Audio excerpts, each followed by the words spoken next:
नमस्कार दोस्तों, स्वागत है आपका हमारे प्यारे से छोटे से चैनल लॉर्ड्स ऑफ चालीसा में। इस चैनल में हम आपको विवाह में बार बार रुकावटें आना, शादी में देरी होना, कुंडली विश्लेषण और व्यक्तिगत परामर्श आपको प्रदान करते हैं।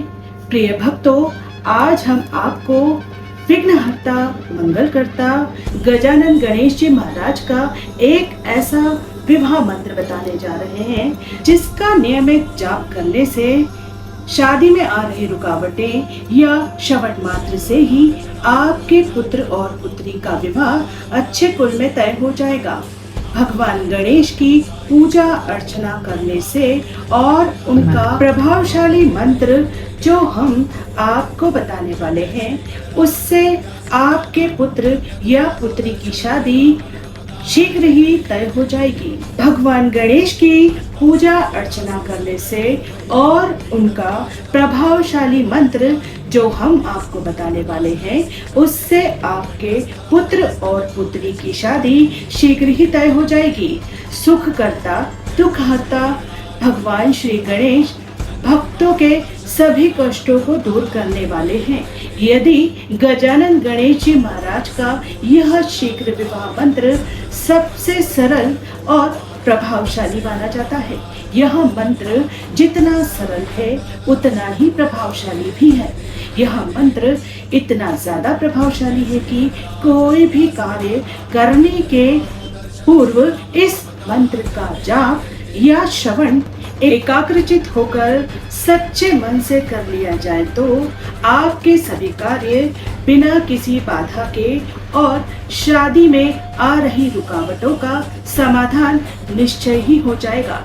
यदि आप और पुत्री का विवाह तय होकर बार बार टूट जाता है या किसी और प्रकार की बाधा आ जाती है तो इस मंत्र का जाप या श्रवण करने मात्र से ही आपके अपनी समस्याओं का समाधान प्राप्त हो सकता है। भगवान गणेश की कृपा से आपके पुत्र और पुत्री का विवाह अच्छे कुल में तय हो जाएगा। तो आइए गणेश जी महाराज को इस चमत्कारी मंत्र का श्रवण कर लेते हैं। बस आपको सच्चे मन से इस मंत्र का जप करना है। अगर आप भगवान गणेश का ध्यान करते हुए सच्चे मन और निष्ठा से मंत्र जप करेंगे तो आप अपनी समस्याओं को भगवान गणेश जी के चरण में समर्पित कर दीजिए और उनसे आप विनती कीजिए कि हे भगवान गणेश, आप हमारी मनोकामनाओं को पूर्ण कीजिए। फिर देखिए कि आपकी समस्याओं का समाधान कैसे आपको प्राप्त हो जाता है। आप अपनी समस्याओं को भगवान गणेश जी के चरणों में अर्पित कर दीजिए। फिर देखिए कि आपकी समस्याओं का समाधान कैसे आपको वह खुद ही प्रदान करेंगे। मान्यता है कि गणपति बप्पा विघ्नहर्ता हैं और श्रद्धा से किए गए उपाय सकारात्मकता और नए अवसर ला सकते हैं। गणपति बप्पा जी की कृपा से दूर हो आपके विवाह में आ रही बाधाएं।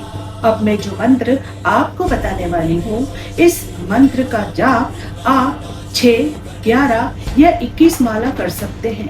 आपको सुबह स्नान करके स्वच्छ वस्त्र पहनकर इस मंत्र का जाप करना है। आप पूरी श्रद्धा के साथ इस मंत्र का जाप कीजिए। मेरा विश्वास है कि आप इस मंत्र का जाप अगर करेंगे तो आपकी विवाह में आ रही रुकावटें अवश्य ही दूर होंगी। तो मंत्र इस प्रकार है। तुंड महाकाय सूर्यकोटि समप्रभा निर्विघ्नं कुरु मे देव सर्वकार्येषु सर्वदा। तुंड महाकाय सूर्यकोटि समप्रभा निर्विघ्नं कुरु मे देव सर्वकार्येषु सर्वदा। तुंड महाकाय सूर्यकोटि समप्रभा निर्विघ्नं कुरु मे देव सर्वकार्येषु सर्वदा। महाकाय सूर्यकोटि समप्रभा निर्विघ्नं कुरु मे देव सर्वकार्येषु सर्वदा। महाकाय सूर्यकोटि समप्रभा निर्विघ्नं कुरु मे देव सर्वकार्येषु सर्वदा। महाकाय सूर्यकोटि समप्रभा निर्विघ्नं कुरु मे देव सर्वकार्येषु सर्वदा। महाकाय सूर्यकोटि समप्रभा निर्विघ्नं कुरु मे देव सर्वकार्येषु सर्वदा। महाकाय सूर्यकोटि समप्रभा निर्विघ्नं कुरु मे देव सर्वकार्येषु सर्वदा। महाकाय सूर्यकोटि समप्रभा निर्विघ्नं कुरु मे देव सर्वकार्येषु सर्वदा। महाकाय सूर्यकोटि समप्रभा निर्विघ्नं कुरु मे देव सर्वकार्येषु सर्वदा। महाकाय सूर्यकोटि समप्रभा निर्विघ्नं कुरु मे देव सर्वकार्येषु सर्वदा। महाकाय सूर्यकोटि समप्रभा निर्विघ्नं कुरु मे देव सर्वकार्येषु सर्वदा। महाकाय सूर्यकोटि समप्रभा निर्विघ्नं कुरु मे देव सर्वकार्येषु सर्वदा। महाकाय सूर्यकोटि समप्रभा निर्विघ्नं कुरु मे देव सर्वकार्येषु सर्वदा। महाकाय सूर्यकोटि समप्रभा निर्विघ्नं कुरु मे देव सर्वकार्येषु सर्वदा। महाकाय सूर्यकोटि समप्रभा निर्विघ्नं कुरु मे देव सर्वकार्येषु सर्वदा। महाकाय सूर्यकोटि समप्रभा निर्विघ्नं कुरु मे देव सर्वकार्येषु सर्वदा। महाकाय सूर्यकोटि समप्रभा निर्विघ्नं कुरु मे देव सर्वकार्येषु सर्वदा। महाकाय सूर्यकोटि समप्रभा निर्विघ्नं कुरु मे देव सर्वकार्येषु सर्वदा। महाकाय सूर्यकोटि समप्रभा निर्विघ्नं कुरु मे देव सर्वकार्येषु सर्वदा। महाकाय सूर्यकोटि समप्रभा निर्विघ्नं कुरु मे देव सर्वकार्येषु सर्वदा।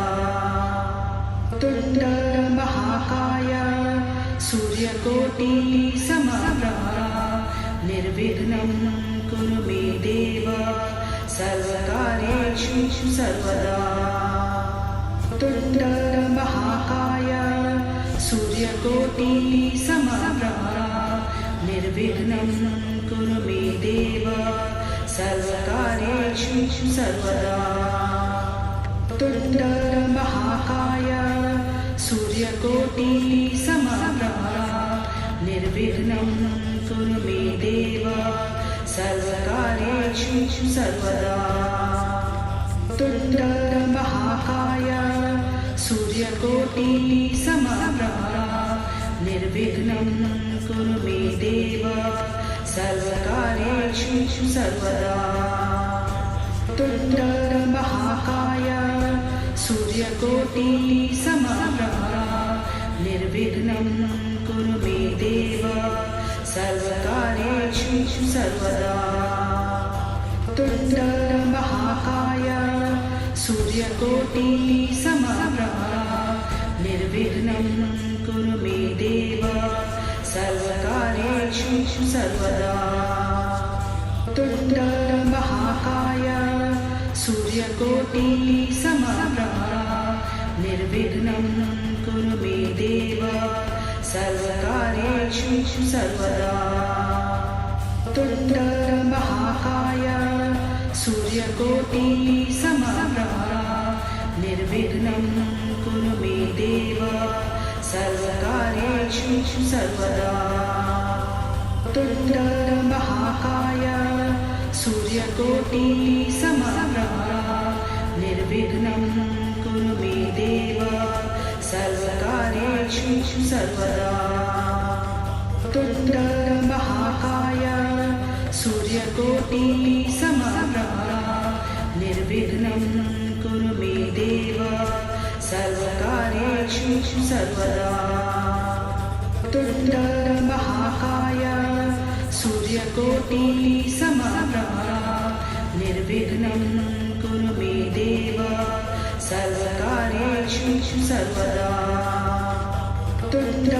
महाकाय सूर्यकोटिसमप्रभा निर्विघ्नं कुरु मे देव सर्वकार्येषु सर्वदा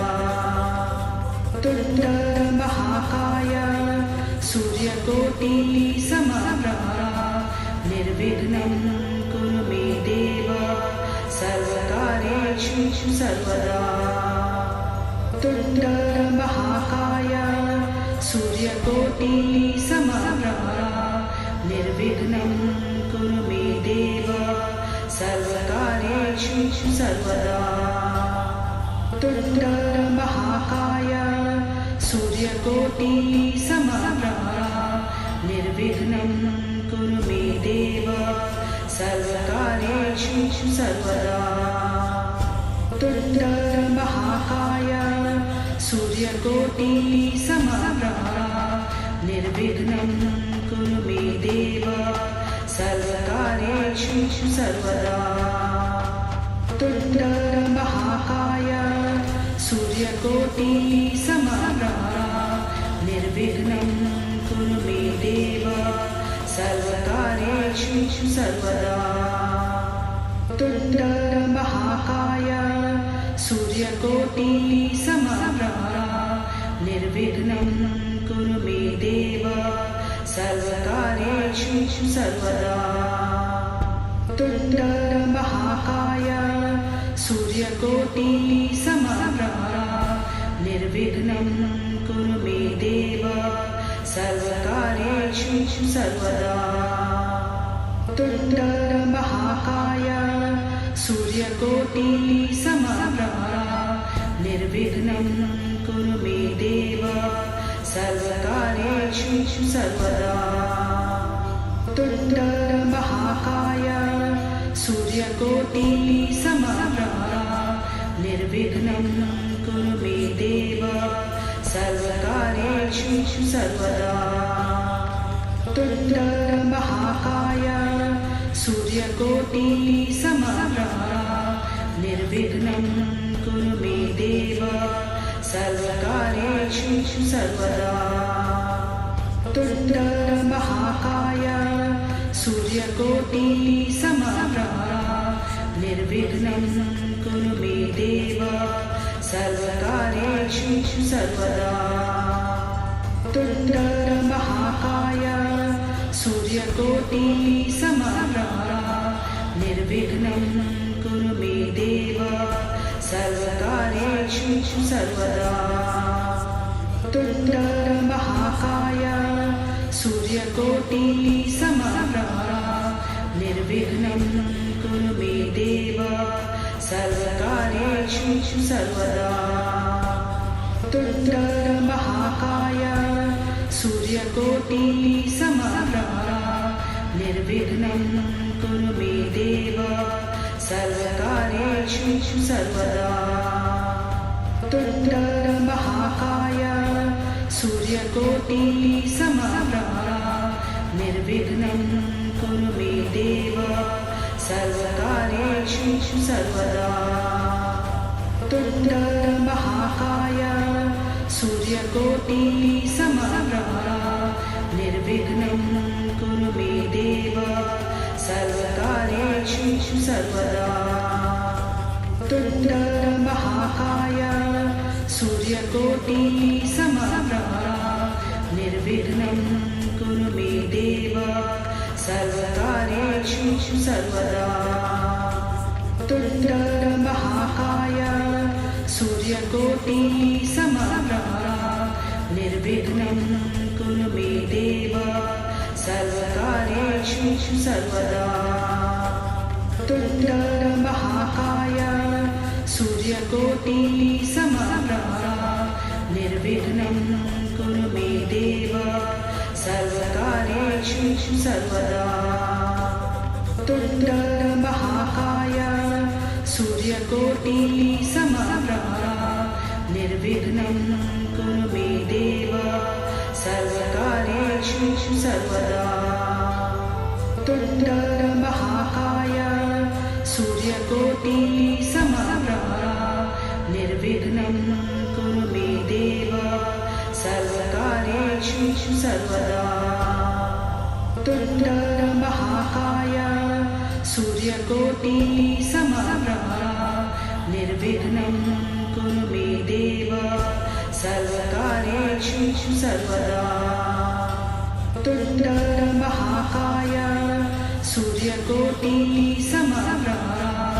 निर्विघ्नं कुरु मे देव सर्वकार्येषु सर्वदा। तुण्डमहाकाय सूर्यकोटिसमप्रभा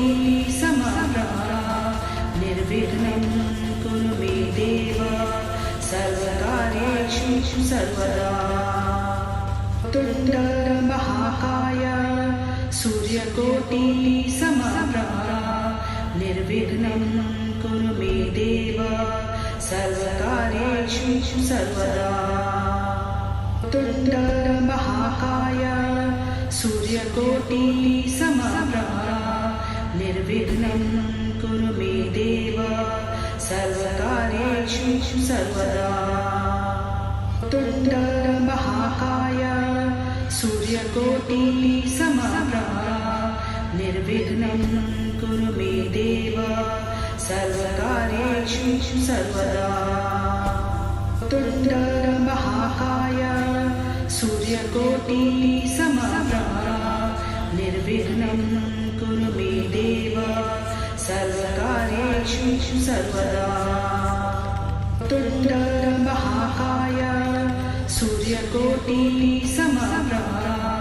निर्विघ्नं कुरु मे देव सर्वकार्येषु सर्वदा। तुण्डमहाकाय सूर्यकोटिसमप्रभा निर्विघ्नं कुरु मे देव सर्वकार्येषु सर्वदा।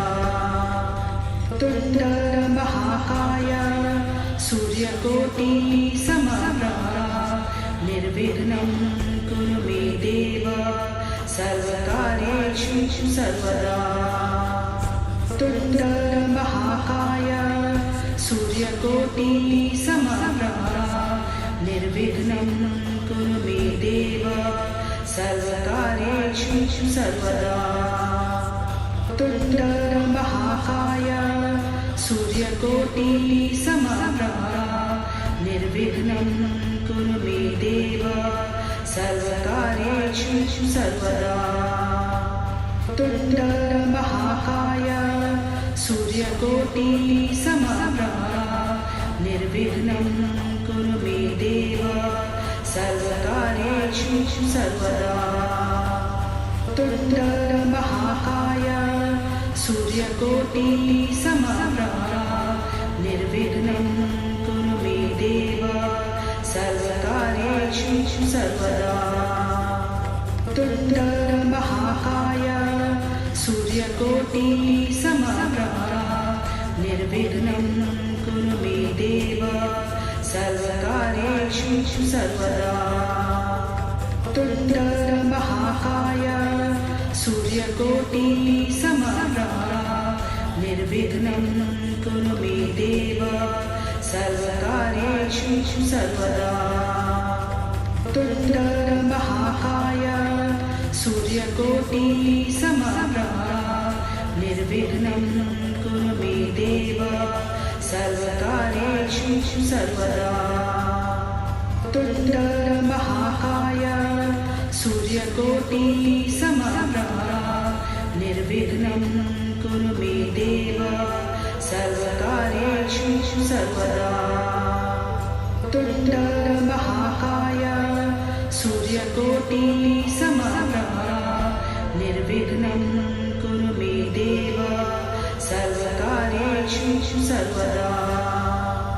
तुण्डमहाकाय सूर्यकोटिसमप्रभा निर्विघ्नं कुरु मे देव सर्वकार्येषु सर्वदा। तुण्डमहाकाय सूर्यकोटिसमप्रभा निर्विघ्नं कुरु मे देव सर्वकार्येषु सर्वदा। तुण्डमहाकाय सूर्यकोटिसमप्रभा निर्विघ्नं कुरु मे देव सर्वकार्येषु सर्वदा। तुण्डमहाकाय सूर्यकोटिसमप्रभा निर्विघ्नं कुरु मे देव सर्वकार्येषु सर्वदा। तुण्डमहाकाय सूर्यकोटिसमप्रभा निर्विघ्नं कुरु मे देव सर्वकार्येषु सर्वदा।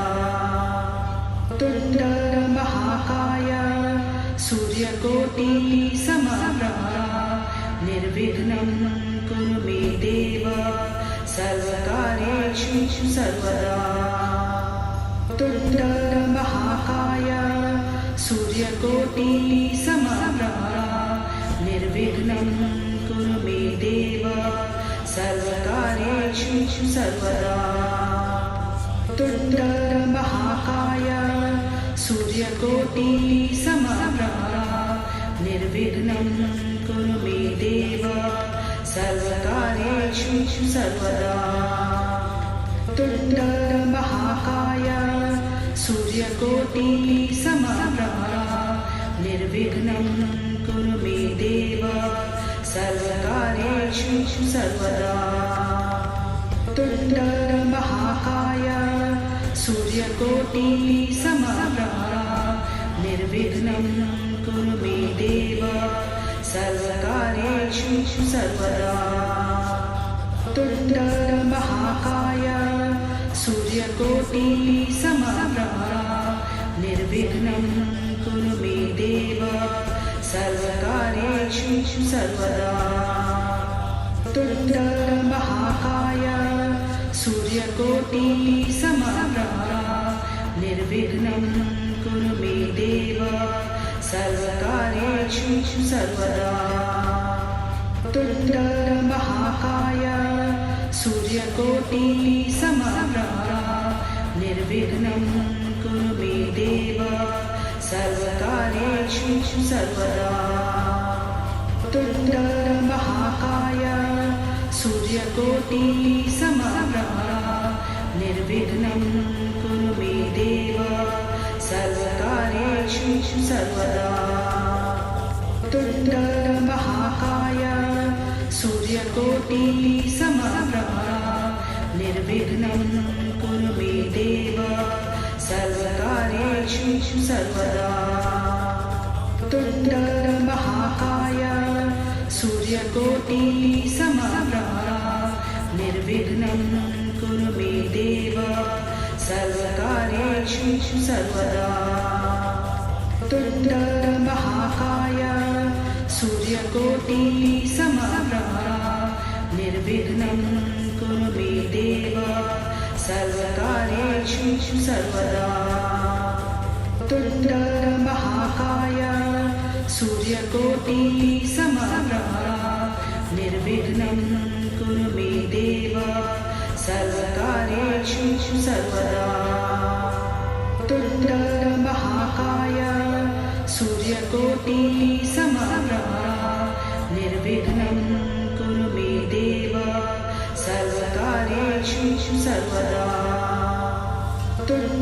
महाकाय सूर्यकोटि समप्रभा निर्विघ्नं कुरु मे देव सर्वकार्येषु सर्वदा।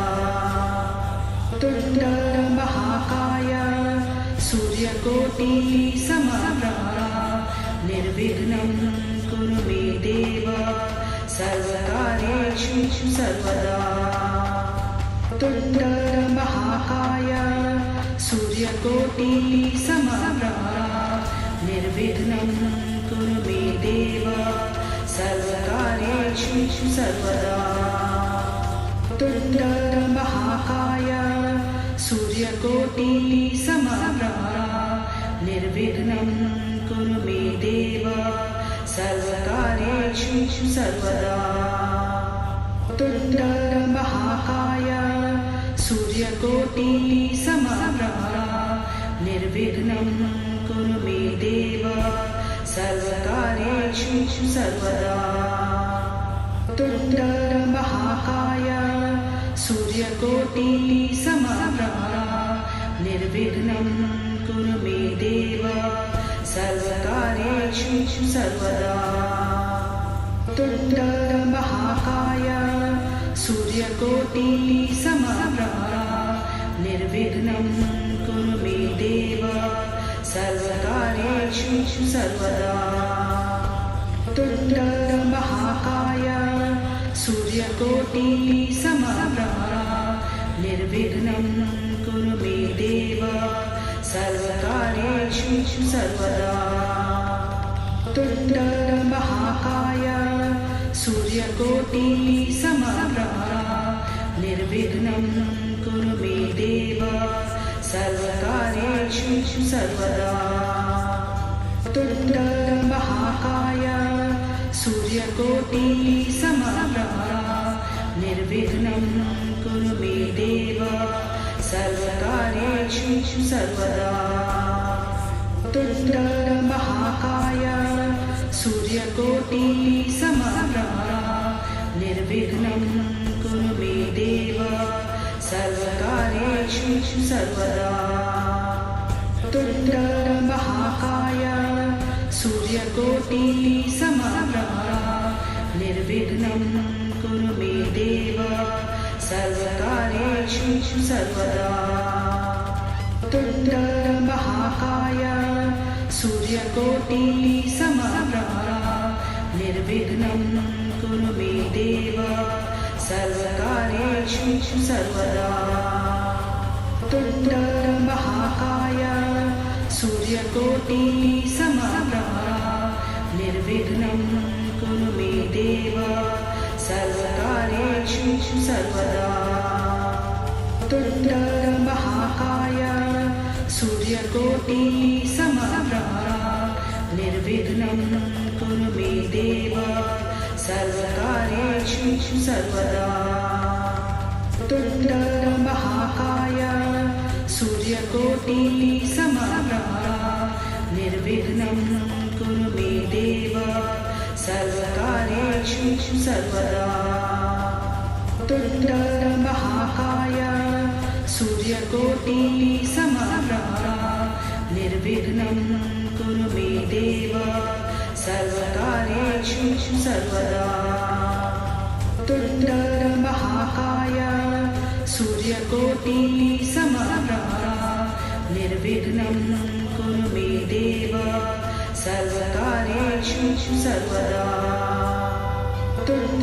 महाकाय सूर्यकोटि समप्रभा निर्विघ्नं कुरु मे देव सर्वकार्येषु सर्वदा। पसंद आए तो चैनल को लाइक, शेयर और सब्सक्राइब जरूर करें। जय श्री गणेश।